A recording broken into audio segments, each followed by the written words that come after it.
జై శ్రీరామ్. శ్రీమాత్రే నమః. శ్రీ గురుభ్యో నమః. 2026 సంవత్సరము జూలై నెల 19వ తారీఖు నుంచి 2026 సంవత్సరం జూలై నెల 25వ తారీఖు వరకు కూడా ఈ వారం యొక్క గోచారంలో ఉన్న గ్రహస్థితులు, ఈ గోచారంలో ఉన్న గ్రహస్థితులను అనుసరించి ద్వాదశ రాశుల వాళ్ళకి, ద్వాదశ లగ్నాల వాళ్ళకి ఎలాంటి ఫలితాలు అందబోతున్నాయి ఇవన్నీ మనం చూద్దాం. మొదటగా గోచారంలో ఉన్న గ్రహస్థితులు: వృషభ రాశిలో మంగళ సంచారము, మిథున రాశిలో బుధ భగవానుడు సంచారము. బుధ భగవానుడు మిథున రాశిలో వక్రించి ఉన్నాడు. ఈ వారాంతంలో ఆయన వక్రగతిలో నుంచి బయటకు వస్తారు. రవి సంచారము కర్కాటక రాశిలో, అలాగే గురు భగవానుడు దేవగురువైన బృహస్పతి సంచారము కర్కాటక రాశిలో, దైత్య గురువైన శుక్రాచార్యుల వారు సింహరాశిలో ఆయన సంచారము, కేతుదేవునితో కూడి శుక్ర భగవానుడు సంచారం ఉంది. అలాగే రాహు భగవానుడు కుంభరాశిలో సంచారము, ఆఖరిదైన మీనరాశిలో శనైశ్వరుని సంచారం ఉంది. అలాగే చంద్ర భగవానుడు కన్యా రాశి నుంచి వృశ్చిక రాశి వరకు ఆయన సంచారం సాగుతుంది. ఇవి ఈ వారం యొక్క గోచార గ్రహస్థితులు. ఈ గోచార గ్రహస్థితులను అనుసరించి ద్వాదశ రాశుల వాళ్ళకి, ద్వాదశ లగ్నాల వాళ్ళకి ఎలాంటి ఫలితం ఉంటుందో మనం చూద్దాం. అసలు ఈ వారము స్పెషల్ సిగ్నిఫికెన్స్ ఏదన్నా ఉందా అంటే, బుధుడు వక్రగతిలోంచి బయటికి రావడం, ఈ వారాంతంలో వక్రగతిలోంచి బయటికి రావడం కొన్ని రాశుల వాళ్ళకి అమ్మయ్య అనిపిస్తుంది. అమ్మయ్య అనిపించే రాశుల్లో మొదటగా ఉండేది మిథున రాశి, కన్యా రాశి. వీళ్ళకి చాలా హ్యాపీగా ఉంటుంది. మిథున రాశి, కన్యా రాశిలో ఉన్న కన్యా రాశి వాళ్ళకి, లగ్నంలో పుట్టిన వాళ్ళకి చాలా హ్యాపీగా అనిపిస్తుంది. ఈ వారంలో ఉన్న గోచార గ్రహస్థితుల ప్రకారం అంతా బుధుడు బయటికి వక్రగతిలోంచి బయటికి రావడం ఇది చాలా సంతోషంగా అనిపిస్తుంది. మేజర్ ఈ రెండు రాశుల వాళ్ళకి ఎక్కువ సంతోషాన్ని తెచ్చిపెడుతుంది. మిగతా రాశుల వాళ్ళకి నార్మల్ గానే ఉంటుంది. ఇప్పుడు ఇంకా మనకి ఇంకొక స్పెషల్ విషయం ఏంటంటే, ఈ వారంలో ఉన్న గోచార గ్రహస్థితులు రవి గురువుల కలయిక కర్కాటక రాశిలో. ఇది ఒక మంచి సిగ్నిఫికెన్స్ ని ద్వాదశ రాశుల వాళ్ళకి, ద్వాదశ లగ్నాల వాళ్ళకి అందిస్తుంది. ఇది ఏ విషయాల్లో మంచి చేస్తుందో మనం విడిగా కూడా ఒక దీని గురించి ఒక వీడియోస్ చేస్తాను నేను. 12 రాశుల వాళ్ళకి ఎలా ఉంటుంది అనేది విడిగా చేస్తాను. బట్ ఈ వారం అసలు మిగతా క్యాలిక్యులేషన్స్, ఇప్పుడు వీళ్ళ రాశి నుంచి లాభస్థానంలో ఆయన సంచారం, అంటే కర్కాటక రాశిలో రవి గురువుల సంచారం జరుగుతుంటే మంగళ లాభ రాశి అయిన వృషభ రాశిలో ఉన్నాడు. సో అది కూడా ఒక స్పెషల్ సిగ్నిఫికెన్స్ ఉంటుంది. అలాగే మంగళుడు చతుర్థ దృష్టితోటి సింహరాశి మీద ఆయన దృష్టి పెట్టాడు. సో వీటన్నిటికీ కూడా ఒక మంచి సిగ్నిఫికెన్స్ ఉంటుంది. అవేంటో మనం ఈ వారం ఉన్న గోచార గ్రహస్థితుల ఫలితాల్లో తెలుసుకుందాము. ఇంకొకటి ఏంటంటే, ఈ వారము అన్ని రాశుల వాళ్ళకి, అలాగే అన్ని లగ్నాల వాళ్ళకి కూడా యూనిక్ గా కొన్ని పాయింట్స్ అప్లికేబిలిటీ ఉంటుంది. ప్రతి ఒక్క రాశి వాళ్ళకి కూడా యూనిక్ గా అప్లికేబుల్ అయ్యే పాయింట్ ఏంటంటే, ఫైనాన్షియల్ క్లమ్జీనెస్ తోటి బాధపడుతున్న వాళ్ళు ఎవరెవరైతే ఉన్నారో వాళ్ళందరికీ ఈ వారం ఒక ఊరట వస్తుంది. అందరికీ ఫైనాన్షియల్ గా ఇబ్బందులు ఉండాలని ఉన్నది, కొంతమందికి ఉండదు. అలా ఏమి ఉండదు. అలా ఉండని వాళ్ళకి ఇంకా బెటర్ గా ఉంటుంది ఈ వారము. అలా ఏదైనా ఇబ్బందులు పడుతూ ఉంటే ఈ వారం వాటిలోంచి రిలీవ్ అవ్వడానికి చక్కటి అవకాశం ప్రతి ఒక్కరికి వర్తిస్తుంది. ఇది ఒక రాశి వాళ్ళకని కాదు, ఒక రాశి వాళ్ళకని పరిమితంగా లేదు, ప్రతి ఒక్క రాశి వాళ్ళకి వర్తిస్తుంది. ఇప్పుడు మిథున రాశిలో బుధ భగవానుడు వక్రగతిలోంచి బయటికి రావడం, శుభకర్తరిలో ఉన్నాడు. శుభకర్తరిలో ఉండడానికి కారణం ఏంటంటే, గురు భగవానుడు ద్వితీయ రాశిలో ఉండడం వల్ల అది శుభకర్తరిలో ఉన్నాడు.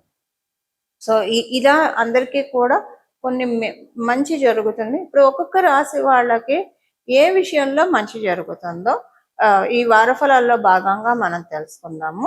ఇవి మనం ప్రతిదీ విడివిడిగా ప్రతి ఒక్క మేషరాశి మొదలుకొని మీనరాశి పర్యంతం వరకు కూడా ఒక్కొక్కరికి ఎలా ఉంటుందో ఇప్పుడు మనం చూద్దాం. మకర రాశి, మకర లగ్నంలో పుట్టిన వాళ్ళకి ఈ వారము మీకు అనుకూలంగానే ఉంది. గడిచిన వారాల్లో ఉన్న ప్రతికూలతలు ఈ వారం మీకేమీ కంటిన్యూ అవ్వవు. ప్రశాంతంగా అనిపిస్తుంది. ఎక్కువ ఎవరు మీతో మాట్లాడట్లేదు అనిపిస్తుంది మీకు. మీరు అది కూడా అనుకుంటారు, ఇది మన మంచికేలే, మనకి ఇదే హాయిగా ఉంది.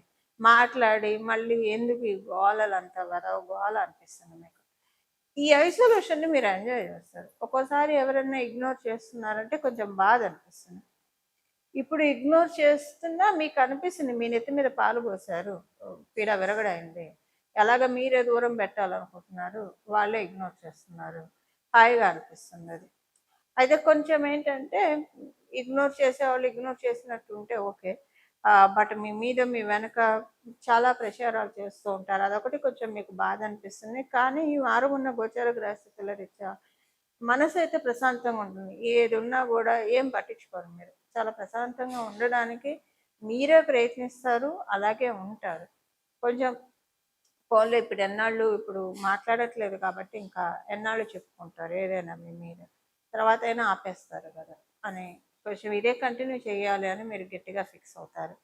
ఉద్యోగస్తులందరికీ కూడా అనుకూలమైన సమయము. మీరు ఉద్యోగస్తులైతే దూర ప్రాంతానికి మీరు వెళ్ళాలని ప్రయత్నిస్తూ ఉంటే కనుక ఇది సమయం అనుకూలంగా ఉంది. లోన్ కోసం ప్రయత్నించడానికి సమయం అనుకూలంగా ఉంది. పెండింగ్ వర్క్స్ అన్నీ కూడా ఈ వారం క్లియర్ అవుతాయి. దానికి కారణం ఏంటంటే మీకు సమయం ఎక్కువ దొరుకుతుంది. ఎక్కువ గ్యాదరింగ్స్ ఉండవు, ఎక్కువ ఎవరితో మాట్లాడరు. మీ పని మీద మీరు ఎక్కువ ఫోకస్ చేస్తారు. అంటే అంతకుముందు మీరు మీ పని పాడు చేసుకున్నారని కాదు, కానీ మీకు ఈ వారం అర్థమవుతుంది ఎంత మీరు టైం వేస్ట్ అయిందో కొంతమంది వల్ల. ఆ టైంలో మీరు ఎన్ని పనులు చేసుకోవచ్చో, ఎన్నిటి మీద మీరు మీ ఎఫిషియన్సీని పెంచుకోవచ్చో అది ఈ వారం మీకు అర్థమయ్యేది చేస్తుంది నేచర్. ఇది మీకు చాలా తృప్తిగా కూడా అనిపిస్తుంది. పోన్లో ఎప్పుడైనా కూడా ఇలాంటి అవకాశం దొరికింది అని చెప్పి అనిపిస్తుంది. ఇలా మీ సంతానానికి సంబంధించిన అనుకూలతలు ఎక్కువగా ఉన్నాయి. మీరు గృహిణీలు అయితే కనుక చక్కటి సమయం మీ ఫ్యామిలీ మెంబర్స్తో మీరు ఎంజాయ్ చేస్తారు. మీరు సీనియర్ సిటిజన్స్ అయినా సేమ్ మీ ఫ్యామిలీ మెంబర్స్ తోటి ఎక్కువ సమయాన్ని మీరు కేటాయించగలుగుతారు. వ్యాపారస్తులకి వచ్చిన ఇబ్బంది అనేది చక్కగా వ్యాపారం సాగుతుంది. అనుకూలతలు ఎక్కువగా ఉంటాయి. ఇదే మీ వ్యాపారం మీద మీరు ఫోకస్ ఎక్కువ పెడతారు. ఏం చేస్తే మీ వ్యాపారం పెరుగుతుంది, ఏం చేస్తే మీ ఇన్కమ్ పెరుగుతుంది, ఇలాంటి వాటన్నిటి మీద కూడా ఫోకస్ ఎక్కువ పెడతారు. ఇవి ఈ వారం యొక్క గోచార గ్రహస్థితుల ఫలితాలు మకర రాశి మకర లగ్నంలో పుట్టిన వాళ్ళకి. పరిహారము, ఈ వారము చేసుకోవాల్సిన పరిహారము ద్వాదశ రాశుల వాళ్ళకి, ద్వాదశ లగ్నాల వాళ్ళకి సూర్య భగవానుడి యొక్క బలాన్ని పెంపొందించుకోవడానికి, రవి బలాన్ని పెంపొందించుకోవడానికి ఇది అత్యద్భుతమైన అవకాశం. మీ జన్మ జాతకంలో రవి బలం ఉన్నా లేకపోయినా, రవి బలం లేకపోతే ఎలా ఉంటుంది, ఆత్మన్యూన్యత భావం ఎక్కువగా ఉంటుంది. ఒక్కొక్కసారి ఇగో కూడా ఎక్కువగా అనిపిస్తుంది, ఇగో ఎక్కువ ఉంటుంది. ఎక్కడ ఉండకూడదు అక్కడ ఈగో చూపిస్తాము. అలాగే ఎక్కడైతే మనం ఎక్స్పోజ్ చేయాలో అక్కడ ఆత్మన్యూన్యతగా ఉంటుంది. సో రవి బలం లేకపోతే ఇలాంటివి ఎక్కువగా ఉంటాయి. అలాగే గవర్నమెంట్ వాళ్ళతోటి ఒక్కొక్కసారి కొన్ని చిన్న చిన్న ఇబ్బందులు రావడానికి అవకాశం ఉంటుంది. సో రవి బాగోకపోతే మెయిన్ ఆత్మకారకుడు కదా రవి. ఆత్మకారకుడు అంటే మన ఆత్మ ఎంత స్ట్రాంగ్ గా ఉంటుందో మనం అంత స్ట్రాంగ్ గా ఉంటాము. ఇప్పుడు దీనికి చిన్న ఎగ్జాంపుల్ చెప్పాలంటే పూజ్య గురువులు రమణ మహర్షి వారు ఆయన శరీరాన్ని, ఆయన కాలిని తేనెటీగలు కుట్టినా కూడా ఆయన కొంచెం కూడా చలించలేదు. ఎందుకంటే ఆయన ఆత్మతత్వాన్ని గ్రహించారు కాబట్టి. ఆత్మతత్వం ఎవరైతే బాగా గ్రహిస్తారో వాళ్ళకి శరీరానికి ఏం జరిగినా, సిచ్యువేషన్స్ ఏం జరిగినా కూడా వారికి అదొక సాక్షిభూతంగా చూస్తూ ఉంటుంది ఆత్మ, అంతే. అంటే ఇది ఆయన స్పిరిచువల్ గా ఉన్నతిలో ఉన్న వాళ్ళకి ఆయన మార్గదర్శకం అనుకోండి, అది వేరు. కానీ మా లౌకిక అంశాల్లో కూడా ఇప్పుడు ఎవరైనా కొంతమందిని మనం చూస్తే చాలా స్ట్రాంగ్ గా అనిపిస్తారు.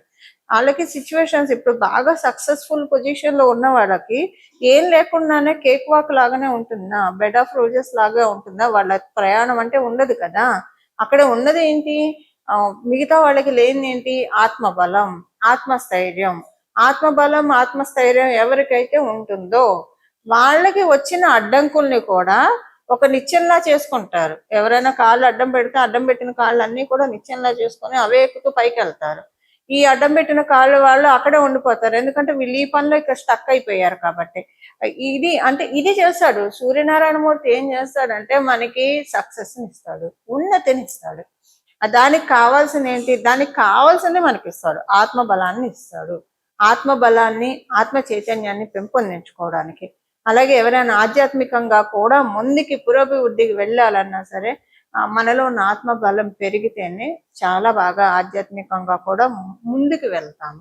సాధనలో ఉన్న వాడికి ఎస్పెషల్లీ మొదట్లో చాలా ఇబ్బందులు వస్తాయి. ఇప్పుడు రమణ మహర్షిని కూడా, పూజ్య గురువు రమణ మహర్షిని ఆయన మీద ఉమ్మేసిన వాళ్ళు ఉన్నారు, ఆయన మీద చేయకూడని పనులు చేసిన వాళ్ళు ఉన్నారు, ఆయన మొహం మీద కొట్టిన వాళ్ళు ఉన్నారు. రకరకాలు ఆయన జీవిత గాథ చూస్తే కళ్ళమ్మ నీళ్ళు వస్తూ ఉంటాయి. కానీ ఆత్మబలం ఉంది కాబట్టి అవేం లెక్క చేయకుండా, అమ్మో సాధనలో ఉంటే ఇలాంటివి వస్తున్నాయని ఆయన ఎప్పుడు అనుకోలేదు కదా. అవన్నీ లెక్క చేయకుండా వెళ్ళారు కాబట్టి ఈ రోజు మనం రమణ మహర్షి, పూజ్య గురువు రమణ మహర్షి అనగానే మనకి తెలియకుండా మన చేతులు ఇలా వెళ్తాయి. అది ఆయన దివ్య జ్యోతి అరుణాచలేశ్వరంలో ఐక్యం అవ్వడం కూడా ఎంతో మంది వీక్షించారు ఆ సమయంలో. ఆత్మబలంతో మనం లౌకిక ప్రపంచాన్ని జయించవచ్చు, ఆధ్యాత్మికంగా కూడా పురోభివృద్ధిని అందరం రమణ మహర్షులను కాలేకపోవచ్చు. కానీ ఏదో ఒక జన్మలో మనం ఆ స్థాయిని తెచ్చుకోవాలంటే ప్రయత్నం అయితే ఎప్పుడో చోట ఒక అడుగు అయితే ముందుకి పడాలి కదా. ఆ అడుగు ఇప్పుడు పడడానికి గోచారంలో చక్కటి అవకాశం ఉంది. ఇది ద్వాదశ రాశుల వాళ్ళకి, ద్వాదశ లగ్నాల వాళ్ళకి. ప్రతిరోజు ఉదయం సాయంత్రం సూర్య నమస్కారం చేయడము, సూర్యాష్టకం పఠించడము, ఆదిత్య హృదయం పారాయణం చేయడము, అలాగే మధ్యాహ్నం పూట కూడా సూర్యనారాయణము రవికి ఒక్కసారి దండం పెట్టడం. నమస్కార ప్రియ భాస్కర అని చెప్పిన కోసం మధ్యాహ్నం 12ంటికి కరెక్ట్ గా అభిజిన్ లగ్నం ఉంటుంది. ఆ సమయంలో సూర్యనారాయణ మూర్తిని ఒకసారి తలుచుకోవడం, రవిని తలుచుకోవడం. మీకు వీలుంటే ఒకసారి బయటకు వెళ్ళి బాల్కనీలో ఒక కారిడార్లో లేదా బయటకు వెళ్ళి స్వామివారిని తేరిపార చూసి, రవిని తేరిపార చూసి దండం పెట్టుకోవడం. ఇంతే సింపుల్. ఇలా చేయడం వల్ల ఆత్మ చైతన్యం, ఆత్మ బలం పెరుగుతుంది. ఆత్మబలం పెరగడం వల్ల సంకల్ప బలం పెరుగుతుంది. సంకల్ప బలంతో మనం లౌకికంగా ప్రోగ్రెస్ కావాలనుకుంటే లౌకికంగా, లేదా పారమార్థికంగా ప్రోగ్రెస్ కావాలనుకుంటే పారమార్థికంగా, రెండిటికి బాటలు ఆయన వేస్తాడు. రవి యొక్క ప్రత్యేకత అది. ఇలా మనందరం కూడా రవిదేవుని యొక్క అనుగ్రహాన్ని పొంది మన జీవితంలో ఆత్మబలంతో, ఆత్మస్థైర్యంతో అన్ని కూడా మన జీవితంలో అన్ని పనులు నెరవేర్చుకుంటూ మోక్ష సాధనకి ముందుకు వెళ్ళాలని చెప్పి మనస్ఫూర్తిగా మనందరి తరఫున సూర్యదేవుని యొక్క పాదాలని శిరసు ఉంచి ప్రణామం చేస్తూ మంగళం. నమో భగవతే వాసుదేవాయ.